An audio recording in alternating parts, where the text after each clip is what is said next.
ரதியக்கா அடுப்படியில் அக்கா இன்னைக்கு ஈவினிங்கு டீக்கு பிஸ்கட் மசாலா சாயா அக்கா இன்றைக்கி போட போகிறேன். அதை எப்படி போடுறேன்னு பாருங்கள். இந்த டீக்கு வந்து அக்கா வந்து 100 ml வாட்ரு ஊற்றிருக்கேன். இப்போது அடுப்பு பற்ற வச்சுட்டேன். 100 ml வாட்ரு ஊற்றிட்டுருக்கிறேன். அதில் வந்து சுகர் வந்து ஒரு 2 ஸ்பூன் ஃபுல்லாக போட்டுக்கலாம். இது நல்லா கொதிக்கட்டும். கொஞ்சம் மீடியம் ஃப்ளேம் வச்சிடலாம். நல்லா கொதிக்கட்டும். இப்போ வாட்டர் நல்லா கொதிக்க ஆரம்பிச்சிருச்சுப்பா. நம்ம வந்து ஒரு 2 பட்டை, 2 லவங்கம், 2 ஏலக்காய் எடுத்துருக்கேன். ஒரு அன்னாச்சி பூ இதழ் 1 இதை போட்டுடலாம். இது மசாலா டீக்கு நல்லா டேஸ்டியாக இருக்கும். எவ்வளோ தேவையோ நம்மளுக்கு அந்த வாசனை பிடிக்கிறவங்க கூட கொஞ்சம் போட்டுக்கலாம். இஞ்சி கொஞ்சம் அக்கா தட்டி வச்சுருக்கேன், அதையும் போட்டுக்கலாம். எல்லாம் நல்லா கொஞ்சம் கொதிக்கணும். அக்கா இது ஒரு 2 ஸ்பூனு டீத்தூள். நீங்கள் யூஸ் பண்ணுற டீத்தூள் என்ன டீத்தூள்னாலும் பரவாயில்ல. நம்ம என்ன டீத்தூள் வீட்டில் போட்டு குடிப்போமோ அதை யூஸ் பண்ணிக்க வேண்டியதான். இது கொஞ்சம் நல்லா கொதிக்கட்டும். இப்போ டீ நல்லா கொதித்து வருது. நம்ம அப்போ வந்து அதே 100 ml பால் கொஞ்சம் கெட்டியாக தான் அக்கா எடுத்துருக்கிறேன். தண்ணி பால்னால் நீங்கள் அங்கே தண்ணியை கம்மி பண்ணிக்கணும். டீக்கு போட முன்னாடி நம்ம தண்ணி ஊற்றி கஷாயம் எடுக்கும்போது அதில் தண்ணி கம்மி பண்ணிக்கணும். இது கொஞ்சம் நல்லா கொதிக்கட்டும். இப்போ எல்லாம் சேர்ந்து நல்லா கொதித்து வருது. அவ்வளோதான், போதும். கலர் மாறிடுச்சு நம்மளுக்கு. ரொம்ப டிகாசன் இறங்குனா எங்களுக்கு பிடிக்காது. நீங்கள் இன்னும் டிகாசன் தேவைப்படுதுன்னா இன்னும் கொஞ்சம் நேரம் அடுப்பில் வச்சுக்கலாம். இப்போ அக்கா வந்து அப்படியே கப்புன்னு மூடிட்டு அடுப்பை ஆஃப் பண்ணிடுது. அப்போ தான் வாசனை போகாமல் இருக்கும். இப்போ டீ வடிகட்டுறதுல நம்ம டீயை வடிகட்டிக்கலாம். எடுத்து அப்படியே மெதுவாக வடிகட்டலாம். ஒரு கையில் தான் அக்கா வச்சு வடிகட்டுறேன்.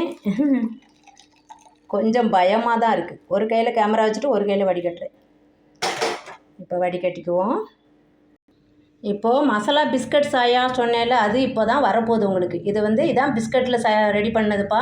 நம்ம சின்ன பிள்ளைங்க வேப்ரெக்ஸ் வாங்கி கொடுக்குறோம்ல, அதில் தான் ரெடி பண்ணியிருக்காங்க இந்த கிளாஸு. இது வந்து அக்கா பெங்களூர் போயிருந்தேன். அப்போ நைட் வந்து ஒரு 12 o'clock டீ குடிக்கலாம் போனால் பிஸ்கட் சாயா அப்படின்னு எழுதி போட்டிருந்தாங்க.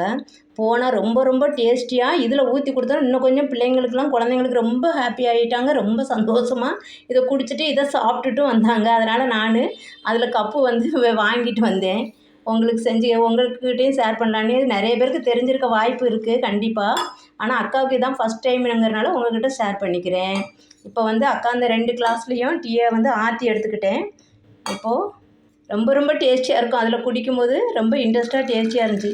நைட்டு 12க்கு தான் அந்த கடைக்கே போனோம் பெங்களூரில். நாங்கள் எல்லா இடமும் சுற்றிட்டு 12க்கு போனால் பிஸ்கட் சாயான்னு எழுதி போட்டிருந்தான். பார்த்தா ரொம்ப ருசியாக டேஸ்டியாக இந்த மாதிரி தர்றாங்கப்பா. இதை குடிச்சிட்டு அப்படியே சாப்பிட்றோம். ரொம்ப டேஸ்டியாக இருந்துச்சுப்பா. இது நீங்களும் பெங்களூர் போனால் அந்த பிஸ்கட் சாயா கடையை பார்த்து வாங்கி குடிச்சு பாருங்கள். எனி டைமும் விடிய இருக்குது இந்த கடை. நாங்கள் போகும்போது 12:30. ரொம்ப டேஸ்டியாக இருந்துச்சு பாருங்கள். இது அந்த வேப்ரெக்ஸ் பிள்ளைங்களுக்கு வாங்கி கொடுக்குறோம்ல அந்த பிஸ்கட்டில் தான் இது ரெடி பண்ணியிருக்காங்கன்னு நினைக்கிறேன். அப்படி தான் இருக்குது. ரொம்ப டேஸ்டியாக இருக்கும். இதே மாதிரி சாயா போட்டு இந்த மசாலா டீக்கும் இந்த பிஸ்கட்டு இதில் கிளாஸில் ஊற்றி குடிக்கிறதுக்கு ரொம்ப டேஸ்டியாக நல்லாயிருக்கும்.